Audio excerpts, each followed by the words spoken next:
అడుగుడు మీకు ఇయ్యబడును,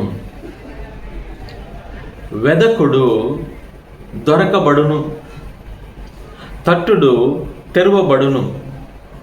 మత్తయి సువార్త 7వ అధ్యాయము 7వ వచనం.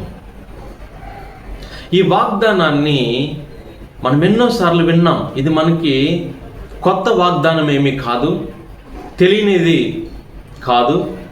అందరికీ, ప్రతి ఒక్క క్రైస్తవుడకు ఈ వాగ్దానం అంటే ఏంటో తెలుసు. అడుగుడు మీకు ఇవ్వబడును. ఈ వాగ్దానము నిజమైనట్లయితే ఎంతోమంది అడుగుతున్నారండి, పొందుకోలేకపోతున్నారు. ఎందుకని? ప్రభు చాలా క్లియర్గా చెప్పాడు, అడుగుడు మీకు ఇవ్వబడును. నువ్వు కూడా ప్రభువుని ఎన్నో సందర్భాల్లో చాలా వాటిని నువ్వు అడిగి ఉండవచ్చు, కానీ వాటి నువ్వు ఎందుకు పొందుకోలేదని ఈరోజు మనము ధ్యానించినట్లయితే ఒక విషయము మనం గుర్తుంచుకోవాలి. మనము అడిగేది దేవుని యొక్క చిత్తానుసారముగా ఉందా లేదా అని మనం గుర్తించాలి. దేవుని యొక్క చిత్తానుసారము లేనిది మనం ఎంత అడిగినా దాన్ని మనం పొందుకోలేము. ఉదాహరణకి, ఉద్యోగం కావాలి అని నువ్వు అడుగుతున్నావు, ధనము కావాలని నువ్వు అడుగుతున్నావు. దాని వెనకాల నీ ఉద్దేశము, నేను సంతోషంగా ఉండాలి, నా కుటుంబం మాత్రమే సంతోషంగా ఉండాలి అంటే దాన్ని దేవుడు నీకు ఇవ్వడండి. ప్రతి ఒక్క ఉద్దేశము వెనక దేవుని యొక్క ప్రణాళికను నెరవేర్చే బిడ్డగా నువ్వు ఉన్నప్పుడు నువ్వు అడిగింది నీకు ఇవ్వబడుతుంది. నువ్వు దేన్నైనా అడుగుతున్నావంటే ఖచ్చితంగా అందులో దేవుని యొక్క చిత్తము ఉండాలి.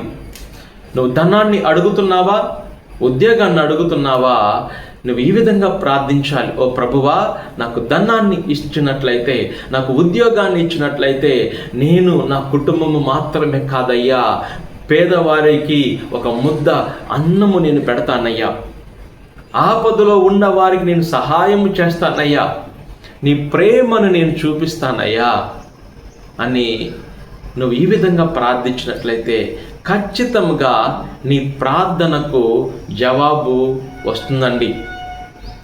లోకపరమైనటువంటి వాటి కొరకై, కేవలము నీ యొక్క స్వలాభము కోసమై, కేవలము నీ యొక్క స్వార్థము కోసమై నువ్వు దేన్నైనా దేవుణ్ణి ఎంత అడిగినా దాన్ని పొందుకోలేవు. కొంతమంది ప్రార్థిస్తుంటారు, ప్రభువా నాకు అందాన్ని ఇవ్వయ్యా, చక్కటి రూపాన్ని ఇవ్వయ్యా, నేను ఇతరులను ఆకర్షించాలయ్యా.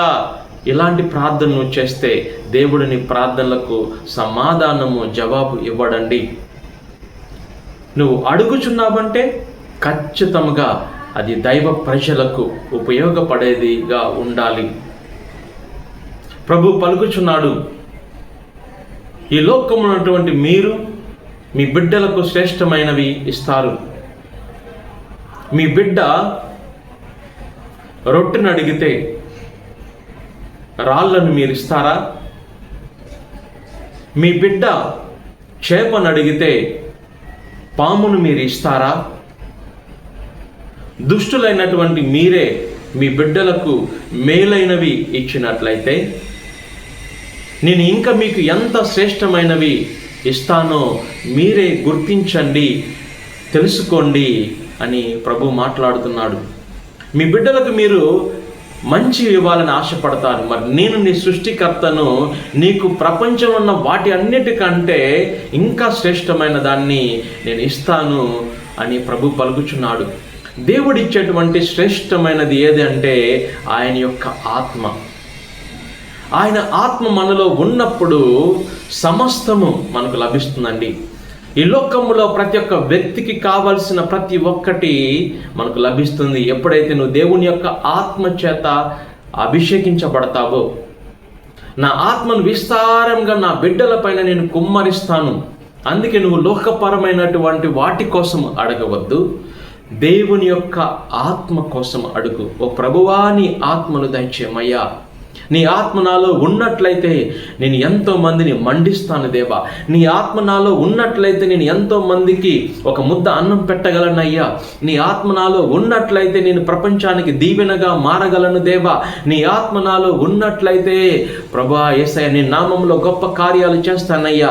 నీ ఆత్మ నాలో ఉన్నట్లయితే నేను జీవించగలను దేవా అని దేవుని యొక్క ఆత్మ కోసం మనం అడిగినట్లయితే మన ప్రతి ఒక్క అవసరత కూడా ఆయన ఎరిగి ఉన్నాడు. ఆయన ఖచ్చితంగా వాటిని తీరుస్తాడు. మన ప్రార్థనలో దేవుని యొక్క అభిషేకం కోసము, దేవుని యొక్క ఆత్మ కోసము మనం ప్రార్థించాలని ఈరోజు ప్రభువు మనతో మాట్లాడుతున్నాడు. అందుకే పరలోక జపంలో మనందరికి తెలుసు పరలోక ప్రార్థన.